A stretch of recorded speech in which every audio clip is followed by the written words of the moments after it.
Hello everyone, welcome to Saroj Mishra YouTube channel. में YouTube channel पर आप सभी का बहुत बहुत स्वागत है। उत्तर प्रदेश होमगार्ड भर्ती विज्ञापन का जो डिटेल्ड विज्ञापन का इंतजार करें, वेट करें कैंडिडेट, तो उनका वेट अब ओवर हो गया है। डिटेल्ड विज्ञप्ति मतलब विस्तृत विज्ञापन नोटिफिकेशन पूरा जो पूरी जानकारी के साथ अब ऑफिशियल वेबसाइट पर अवेलेबल है। तो पूरी डिटेल कवर कर लेते हैं, क्योंकि 41 पेजेस की 41 पेजेस की एडवर्टीजमेंट विज्ञापन जो है डिटेल जारी की गई है, जिसमें कि सैलरी की डिटेल, क्वालिफिकेशन क्या है, शैक्षणिक अर्हता क्या है, मतलब एसेंशियल क्वालिफिकेशन के अलावा फिर फिजिकल स्टैंडर्ड या फिजिकल टेस्ट क्या होने वाला है, ये सब इंफॉर्मेशन दी हुई। एग्जाम का पैटर्न कैसा रहने वाला है, तो वो सारी इंफॉर्मेशन जिसके बेसिस पे फिर आप एप्लीकेशन करते हैं, वो सारी इंफॉर्मेशन आपको इस वीडियो में प्रोवाइड की जाएगी। वीडियो को एंड तक देखें। बड़े नंबर पे वैकेंसीज आई हुई हैं और 41,424 41,424 टोटल नंबर ऑफ पोस्ट है। पोस्ट का नाम तो आपको पता चली गया है कि होमगार्ड, पोस्ट का नाम है होमगार्ड्स और यूपी से है उत्तर प्रदेश होमगार्ड्स। 18 नवंबर बिल्कुल फ्रेश नोटिफिकेशन, 18 नवंबर को तकरीबन 3 बजे के अराउंड, 3 PM के अराउंड जो है डिटेल्ड विज्ञप्ति जारी की गई है। इसमें आप देखेंगे कि जनपद के हिसाब से होमगार्ड्स के एनरोलमेंट हेतु जनपदवार पदों का श्रेणीवार विवरण किया, मतलब कैटेगरी वाइज और जनपद के हिसाब से। तो अब आगरा में अगर आप देखना चाहेंगे तो अनरिजर्व कैटेगरी मतलब जनरल की सीट है, अनुसूचित जाति जनजाति अन्य ओबीसी के लिए, ईडब्ल्यूएस के लिए और पीडब्ल्यूडी कैंडिडेट्स के लिए भी हैं। तो सभी डिस्ट्रिक्ट के जनपद के हिसाब से अगर आप चेक करेंगे, करना चाहते हैं, तो वो आप देख सकते हैं। 41,041 से ज्यादा वैकेंसीज हैं। तो जनपद वाइज भी देखेंगे, कैटेगरी वाइज भी देखेंगे, तो काफी सारी आपको वैकेंसीज देखने को मिल रही हैं। तो पेज नंबर 1 से लेके page number 2, page number 3, page number 4 पे अगर आप जनपद वाइज चेक करना चाहते हैं तो पेज नंबर 3 तक जो है पूरी डिटेल दी हुई है। कैटेगरी वाइज भी है, अगर आप किसी कैटेगरी से बिलोंग करते हैं। देखिए, अगर कैटेगरी का आपको बेनिफिट लेना है, मतलब कि रिजर्वेशन का, आरक्षण का, तो आपके पास फिर आवासीय प्रमाण पत्र होना चाहिए और आपके पास जाति प्रमाण पत्र होना चाहिए। जाति प्रमाण पत्र का फॉर्मेट दिया हुआ इस विज्ञापन के नीचे, वो फॉर्मेट आपको चेक करना है। और सिर्फ जाति प्रमाण पत्र से नहीं चलेगा, अगर आपको किसी विशेष कैटेगरी में अप्लाई करना है, एसटी, एससी, ओबीसी, ईडब्ल्यूएस जो भी, तो जाति प्रमाण पत्र के साथ में आपके पास डोमिसाइल होना चाहिए। डोमिसाइल का मतलब है आवासीय प्रमाण पत्र कि आप उत्तर प्रदेश के, तो वो जो है आपके पास स्पेशल एक सर्टिफिकेट होना चाहिए। अदरवाइज फिर आप अप्लाई तो कर सकते हैं, अगर आपके पास सर्टिफिकेट नहीं है तो आप अनारक्षित में यूआर में सीट, यूआर सीट जो होता है अनरिजर्व, उस पर अप्लाई करेंगे। अभी आप इसमें देखेंगे कि भूतपूर्व सैनिक के लिए, महिलाओं के लिए, स्वतंत्रता सेनानी के लिए, के आश्रितों के लिए, इनके लिए भी जो है ना अलग से रिजर्वेशन है, हॉरिजॉन्टल रिजर्वेशन, 36 आरक्षण जिसको बोलते हैं। तो महिलाओं के लिए, जिसमें यूपी की महिलाओं को मिलेगा। अब ऐसा इसमें नहीं लिखा है कि बाहर के कैंडिडेट अप्लाई नहीं कर सकते, बट वही है कि जनरल में करना पड़ेगा आवेदन। चलिए, अभी इसमें ऑनलाइन एप्लीकेशन शुरू होने की तिथि 18 नवंबर से लेकर 17 दिसंबर तक। तो 18 नवंबर से लेके 17 दिसंबर तक एग्जैक्टली 1 मंथ का टाइम मिल रहा है, 1 महीने का टाइम मिल रहा है। इसके लिए आपको सबसे पहले 1 टाइम रजिस्ट्रेशन करना होगा। ओटीआर करने के बाद ही एप्लीकेशन की प्रोसेस जो है शुरू की जा सकती है। संशोधन की आवश्यकता ही उत्पन्न ना हो पाए, सभी को बोल रहे हैं कि ठीक से आप फॉर्म भरें कि करेक्शन या एडिट करने की जरूरत आपको नहीं पड़े। सीक्वेंस में चलेंगे, सैलरी भी डिस्कस करेंगे। जनरल ईडब्ल्यूएस जो विज्ञापन में लिखा है, मैं बिल्कुल एग्जैक्टली वही आपको बताऊंगी। जैसे बहुत सारे कैंडिडेट ऐसे भी होते हैं कि अपने आप से भी कुछ चीजें जोड़ घटा के बताते हैं, वैसा कुछ भी नहीं। जो विज्ञापन में लिखा हुआ आपके सामने है, वही चीजें रीड करके आपको बताऊंगी, चाहे वो सैलरी हो, चाहे आयु की क्राइटेरिया हो, चाहे कुछ भी। तो जनरल ईडब्ल्यूएस ओबीसी कैंडिडेट के लिए 400 रुपीज फीस है एंड एससी एसटी कैंडिडेट के लिए 300 रुपीज, मतलब मिनिमम तो 300 देना ही होगा, नहीं तो ज्यादा से ज्यादा 400 रुपया फीस है। भारत का नागरिक हो, ये सब तो एक रहता ही है इसमें कंडीशन। चलिए, अभी शैक्षणिक अर्हता जो है ना, पेज नंबर 8 पे दिया हुआ, पेज नंबर 8 पे दिया, 10वीं पास होना चाहिए। चाहे वो आपने भारत के किसी भी, इंडिया के किसी भी स्कूल से, शैक्षणिक इंस्टीट्यूशन से किया है पास, लेकिन 10वीं पास होना चाहिए। या फिर उत्तर प्रदेश सरकार द्वारा मान्यता प्राप्त भी अगर आपने किसी इंस्टीट्यूट, स्कूल वगैरह से किया है 10वीं पास, तो भी चलेगा। अब एक चीज आप इसमें देखेंगे कि प्रतिशत अंकों की कोई बाध्यता नहीं है कि फर्स्ट क्लास होना चाहिए, सेकंड क्लास 50%, 55%। परसेंटेज का आपको कोई कंडीशन नहीं डाल रहे हैं, मतलब परसेंटेज के लिए आपको कोई परेशान होने की जरूरत नहीं है। सिर्फ कितना लिखा हुआ है कि होम गार्ड्स के एनरोलमेंट हेतु, पहले तो आप एनरोल ही करेंगे ना, बाद में सिलेक्शन होगी ना।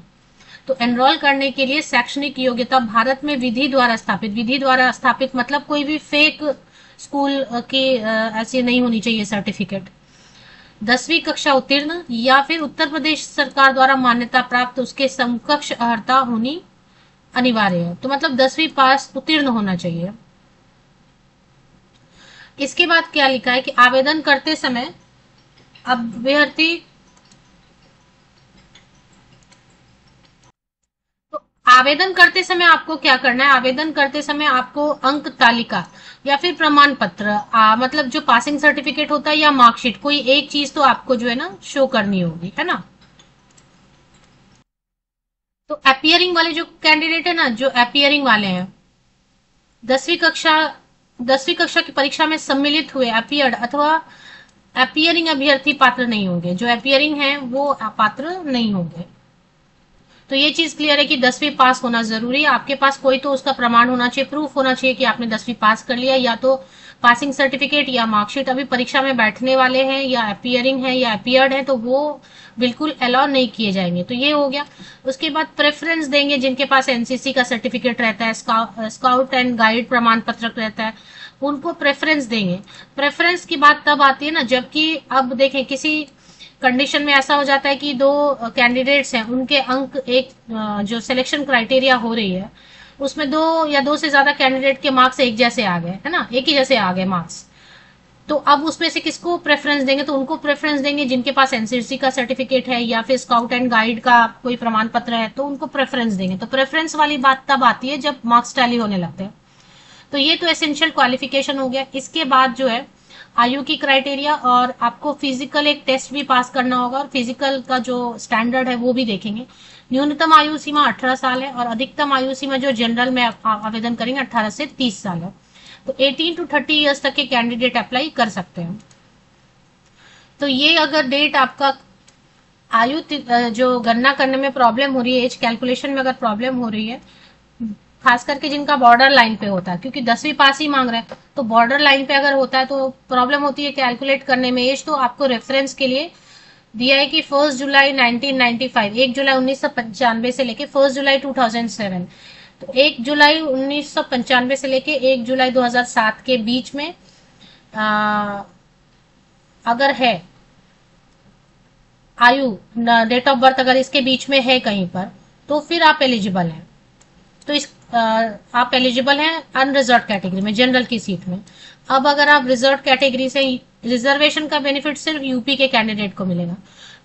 तो इसमें 5 साल की छूट दे रहे अनुसूचित जाति के कैंडिडेट को 5 इयर्स की ऊपरी आयु सीमा में, मतलब 35 साल तक के SC ST कैंडिडेट अप्लाई कर सकते हैं। ओबीसी कैंडिडेट को भी 5 साल की छूट दे रहे हैं, तो SC ST OBC कैंडिडेट 35 साल 35 इयर्स तक के कैंडिडेट अप्लाई कर सकते हैं। इसके अलावा केवल जो है ना भूतपूर्व सैनिक को दे रहे हैं। इसके बाद एनरोलमेंट की प्रक्रिया जो है वो मार्गदर्शिका पढ़नी होगी। एक एग्जाम होगा इसके सिलेक्शन के लिए, एक एग्जाम होगा और एक फिजिकल टेस्ट भी होगा, वो मैं आपको बता देती हूँ। रनिंग का टेस्ट होगा, दौड़ की टेस्ट होगी, वो भी चेक करेंगे। तो सामान्य ज्ञान, बस सामान्य ज्ञान पढ़ना और कुछ भी नहीं। उसका सिलेबस दिया हुआ है, सिलेबस मैं आपको दिखा देती हूँ, अच्छे से सिलेबस दिया हुआ है। तो सामान्य ज्ञान में 100 क्वेश्चन रहेंगे, 100 मार्क्स रहेंगे, 2 घंटे का आपको समय मिलेगा। हर क्वेश्चन को 1-1 मार्क रहेगा। क्वेश्चन जो है हिंदी में भी रहेगा। हिंदी में पढ़ के आंसर करने में कंफर्टेबल लग रहा है आपको कि हिंदी में पढ़ के आंसर करना चाहते हैं तो हिंदी में पढ़ सकते हैं। आपको लग रहा है नहीं इंग्लिश में पढ़ के आंसर करेंगे तो इंग्लिश में पढ़ के भी आंसर कर सकते हैं, वो आपको ऑप्शन दिया रहेगा। अब इसमें नेगेटिव मार्किंग के बारे में, लिखित परीक्षा में 25% से कम अंक प्राप्त करने वाले एनरोलमेंट के लिए पात्र नहीं होंगे। तो 25% से कम लाएंगे, मतलब 100 में 25 तो कम से कम आपको लाना ही होगा। यह परीक्षा OMR शीट पे होगा, मतलब कि ऑनलाइन नहीं होगा, ऑफलाइन होगा। OMR शीट देंगे, ऐसे आपको ऐसे हर क्वेश्चन के नीचे 4 सर्कल देंगे। 4 में से आपको जो भी लग रहा रहेगा कि मतलब सही है, उसको आपको ठीक से उस सर्कल को पूरा ब्लैक या ब्लू पेन से भरना होगा। अगर आप आधा अधूरा ऐसे भर देते हैं तो ये इनवैलिड हो जाएगा आंसर आपका। ठीक है, तो ठीक से भरना है। चलिए अभी देखते हैं ऋणात्मक है कि नहीं मूल्यांकन। 4 विकल्प दिए जाएंगे, एक ही को चुनना है सही विकल्प को। एक क्वेश्चन का 1 मार्क्स है, 2 घंटे 120 मिनट आपको मिलने वाले हैं। और इसमें नेगेटिव मार्किंग के लिए भी क्या बोलते हैं वो भी चेक कर लेते हैं।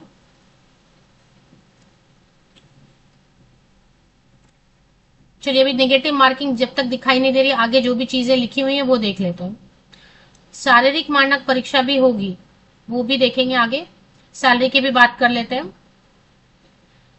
हाँ, शारीरिक मानक परीक्षण भी होगा और एक रनिंग टेस्ट होगा। तो मानक परीक्षण में सबसे पहले मेल कैंडिडेट के लिए ऊंचाई कितना होना चाहिए? 168 सेंटीमीटर होना चाहिए। अनुसूचित जाति, सामान्य या अन्य पिछड़ा वर्ग और अनुसूचित जाति के लिए 168 मीटर ऊंचाई होनी चाहिए पुरुषों के लिए।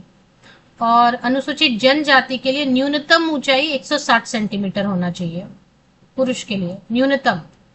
और इसमें भी न्यूनतम जो 168 सेंटीमीटर होनी चाहिए। किसके लिए न्यूनतम? कम से कम, न्यूनतम मतलब कम से कम 168 सेंटीमीटर होना चाहिए, कम से कम, मिनिमम। जनरल के लिए, ओबीसी के लिए और अनुसूचित जाति के लिए। और अनुसूचित जनजाति के लिए कम से कम 160 सेंटीमीटर हाइट होनी चाहिए। सीना के लिए भी बता रहे हैं कि सामान्य, अन्य पिछड़ा वर्ग और अनुसूचित जाति के लिए कम से कम, न्यूनतम मतलब कम से कम 79 सेंटीमीटर बिना फुलाए सीना होना चाहिए। और अनुसूचित जनजाति के लिए और कम से कम 84 सेंटीमीटर फुलाने पर, बिना फुलाए 79 सेंटीमीटर और सीना फुलाने पर 84 सेंटीमीटर सामान्य, अन्य पिछड़ा वर्ग और अनुसूचित जाति के लिए। अगर अनुसूचित जनजाति है तो सीना बिना फुलाए 77 सेंटीमीटर होना चाहिए और अगर सीना फुलाया तो 82 सेंटीमीटर होना चाहिए। चलिए अब इसमें 5 सेंटीमीटर कम से कम सीना फुलाव अनिवार्य रहेगा। महिलाओं के लिए क्या है? महिलाओं के लिए सीने का कंडीशन नहीं रहेगा, उनके लिए सिर्फ हाइट का कंडीशन रहेगा। ऊंचाई तो इसमें क्या लिखते हैं ध्यान से देखेंगे। सामान्य या अन्य पिछड़ा वर्ग या अनुसूचित जाति की महिला अभ्यर्थी है तो कम से कम, न्यूनतम मतलब कम से कम 152 सेंटीमीटर ऊंचाई हाइट होनी चाहिए। अगर अनुसूचित जनजाति की महिला अभ्यर्थी है तो कम से कम 147 सेंटीमीटर ऊंचाई होनी चाहिए। और वजन है इनके लिए, महिलाओं के लिए वजन का कंडीशन रखा है 40 किलोग्राम कम से कम वजन जरूर होना चाहिए, इससे कम रहेगा तो नहीं कर सकते। तो ये तो हो गया कि शारीरिक मानक होना चाहिए, इतना फिजिकल स्टैंडर्ड होना चाहिए। अब इसमें एक रनिंग का जो है ना टेस्ट भी लेंगे। तो रनिंग का टेस्ट क्या लेने वाले हैं? 14 पेज नंबर 14 पे आप पढ़ सकते हैं। शारीरिक जो स्टैंडर्ड है और जो एग्जाम लेंगे, दक्षता परीक्षा लेंगे, इसमें बोल रहे हैं कि अभिलेखों की संवीक्षा एवं शारीरिक मानक परीक्षण में जनपदवार सफल पाए गए अभ्यर्थी, तो जो जनपद के हिसाब से चेक करेंगे और शारीरिक मानक परीक्षा में और जो आपका डॉक्यूमेंट है उसमें सही पाया जाएगा तो उनको ही, जिनका फिजिकल स्टैंडर्ड के हिसाब से जो फिट रहेंगे, मतलब सही पाए जाएंगे और जिनका डॉक्यूमेंट सही रहेगा, उनके लिए सिर्फ होगा शारीरिक दक्षता परीक्षा, उनको ही सम्मिलित होने दिया जाएगा। और ये सिर्फ क्वालिफाइंग रहेगा, इसका मार्क्स नहीं जुड़ेगा मेरिट लिस्ट बनने में। ये सिर्फ आपको क्वालिफाई कर लेना है, जितना आपको बोला उतना दौड़ना है। कितना दौड़ना है? दौड़ने के लिए पुरुष के लिए कितना? 4.8 किलोमीटर दौड़ आपको 28 मिनट में पूरा करना होगा। 28 मिनट्स में 4.8 किलोमीटर दौड़ना होगा। और जो फीमेल कैंडिडेट है, महिलाएं, उनको 16 मिनट्स का टाइम दिया जाएगा। 2.4 किलोमीटर, 2.4 किलोमीटर दौड़ना होगा। और जो नहीं दौड़ पूरी कर पाएंगे उनको एनरोलमेंट प्रक्रिया से, जो चयन प्रक्रिया, उससे बाहर कर दिया जाएगा। तो ये क्वालिफाइंग है, इतना आपको दौड़ना ही पड़ेगा। अगर इससे कम दौड़ते हैं आप, टाइम लिमिट में नहीं दौड़ पाते हैं आप, तो आपको चयन प्रक्रिया से बाहर कर दिया जाएगा। चलिए तो ये हो गया, ये सब हो गया। अच्छा, सैलरी की बात करेंगे। मैंने आपको ये बता दिया, फीस बता दिया है, डेट बता दिया, OMR शीट पे परीक्षा होगी। सैलरी की बात एकदम क्लियर करते हैं क्योंकि सैलरी में कुछ मिसलीड करके मतलब नहीं है। ये सैलरी मिलती है प्लस आपको महंगाई भत्ता भी मिलेगा। अब महंगाई भत्ता मेरे हिसाब से कितना, ज्यादा से ज्यादा 200 रुपया, 800 रुपए के हिसाब से आप अगर देख लेते हैं, 800 रुपीज के हिसाब से भी आप पर डे देखते हैं, क्योंकि ये पर डे के हिसाब से आपको मिलता है। 600 तो देंगे ही देंगे, ये फिक्स है। और महंगाई भत्ता भी देंगे, महंगाई भत्ता भी ठीक ठाक ही देते हैं। तो 800 या 750 भी आप पर डे करेंगे, आप 30 डेज तो काम नहीं कर सकते। 30 डेज अगर काम कर लेते हैं, मैक्सिमम मान लेते हैं कि कोई 30 डेज काम कर रहा है, तो कितने बनेंगे सैलरी? 8×3 = 24, तो 24,000 रुपए पर मंथ तक ज्यादा से ज्यादा आप कमा सकेंगे। कम से कम अगर मान लेते 20 दिन ही काम करेंगे आप, 20 दिन तो कोई काम नहीं करता, थोड़ा ज्यादा ही करते हैं सभी कोई, क्योंकि संडे संडे संडे अगर आप देखेंगे तो 4 दिन, और अगर आपने 1-2 सैटरडे शनिवार या 1-2 और छुट्टी ले ली तो 6-7 दिन भी आपने कम कर दिए, तो भी आप 23 दिन तो काम करेंगे। चलिए 20 दिन ही कर लेते हैं, तो कम से कम 20 दिन भी काम किया तो आपको 16,000 या 17,000 रुपए कम से कम मिलने वाले पर मंथ। 16,000 से लेके 24,000 25,000 रुपए तक आप काम कर मिलेंगे। और कई बार स्पेशल ड्यूटी में लगाया जाता है तो वहां और भी चार्जेस पे किया जाता है। अब कई बार स्पेशल ड्यूटीज होती हैं कई तरीके की, जैसे मिनिस्टर्स आए या फिर कुछ और भी ऐसा हो जाता है, इवेंट होता है कुछ खास अलग तरीके का, तो स्पेशल ड्यूटी में भी लगाए जाते हैं तो और भी ज्यादा सैलरी मिलती है, तो आप थोड़ा और भी ज्यादा अर्न कर लेते हैं। पर इसकी पेमेंट पर डे के हिसाब से कैलकुलेट करते हैं, जितने दिन आप एब्सेंट रहेंगे तो उतना आपका सैलरी नहीं बनेगा। तो सैलरी का पार्ट क्लियर है, 20 दिन के हिसाब से काम कर रहे हैं आप। चलिए इसका जो सिलेबस दिया हुआ था इन्होंने, और सिलेबस में आपको दिखा देती हूँ क्योंकि जनरल नॉलेज का सिलेबस दिया हुआ है। अगर आपको ऐसा लग रहा है कि सर्टिफिकेट वगैरह आपको देखना है तो सर्टिफिकेट वगैरह का फॉर्मेट देख दिया हुआ है नीचे। कास्ट सर्टिफिकेट अगर आपको बनवाना है, 1 टाइम रजिस्ट्रेशन आपको करना है। अभ्यर्थियों हेतु ओटीआर में पंजीकरण करने हेतु सभी चरण अनिवार्य हैं। ओटीआर यूनिक ईमेल आईडी आपके पास होगा, यूनिक मोबाइल नंबर रखना होगा। ओटीआर हेतु प्रयुक्त ईमेल आईडी और मोबाइल नंबर आपको बाद में चेंज नहीं करना, अपरिवर्तनीय, मतलब वो आपके पास बिल्कुल रहना ही चाहिए। उस पर कभी भी आपको एसएमएस आएगा या कभी भी आपको ईमेल आएगा। सत्यापन के लिए डिजी लॉकर अकाउंट होना चाहिए आपके पास। डिजी लॉकर अकाउंट आप देखिए है कि नहीं। सत्यापन के उपरांत अभ्यर्थी व्यक्तिगत विवरणों को भरेंगे और आपका जो अपना डिटेल है, पर्सनल डिटेल। पंजीकरण के आखिरी चरण में अभ्यर्थी पासवर्ड बनाएंगे और कैप्चा के जरिए पंजीकरण की कार्रवाई को पूरा करेंगे। तो ये स्टेप बताया हुआ है। फिर एनरोलमेंट हेतु आवेदन ऑनलाइन, इसके लिए अकाउंट आईडी, पासवर्ड आपको रखना होगा, आधार कार्ड, डिजी लॉकर का, ये सब आपको रखना चाहिए। चलिए फोटोग्राफ वगैरह रियल टाइम लाइव फोटोग्राफ ली जाएगी, तो वेब कैमरा या कोई ऐसा उपकरण होना चाहिए जो कि रियल टाइम फोटोग्राफ आपका ले सके, है ना। रियल टाइम फोटोग्राफ लेगा वो आपका, वो पहले से कुछ वैसा नहीं। रियल टाइम फोटोग्राफ के दौरान आपका फेस ढका हुआ, मास्क, बाल, कपड़ा, बाल आगे करके कपड़े से, या आप किसी चीज का शेडो आ रहा है या कोई गहना लगा दिया है कान नाक पे, वैसा नहीं चलेगा।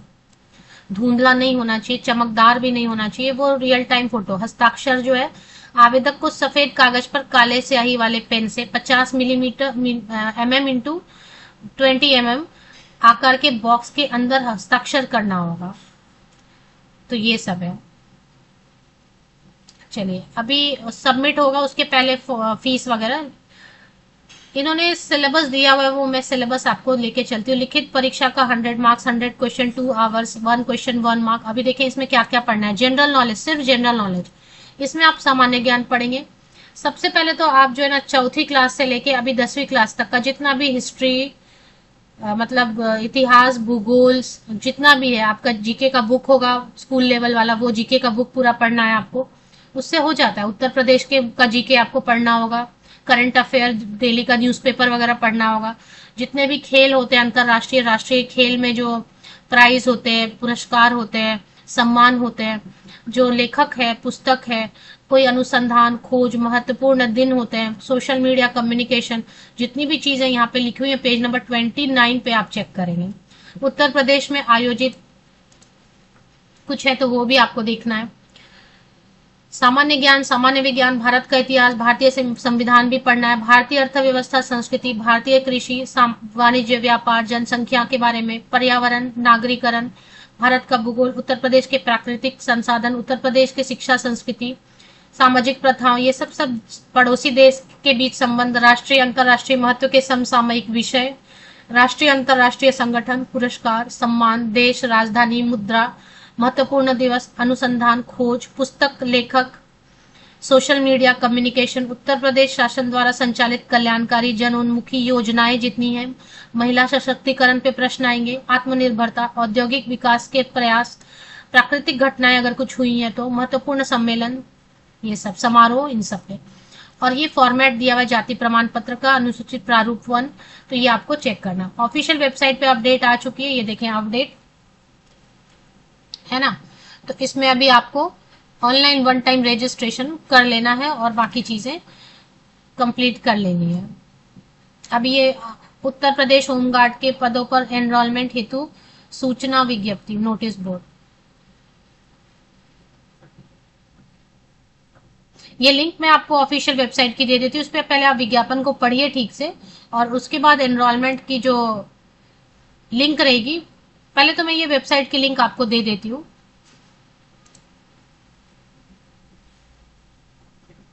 मेरे इसी YouTube वीडियो के डिस्क्रिप्शन बॉक्स को नीचे तक स्क्रॉल डाउन करके चेक कर लीजिए, लिंक आपको मिल जाएगी। उत्तर प्रदेश पुलिस भर्ती एवं प्रोन्नति board, Uttar Pradesh police recruitment and promotion board की ऑफिशियल वेबसाइट पे ये जो है ना दिया हुआ है एडवर्टीजमेंट।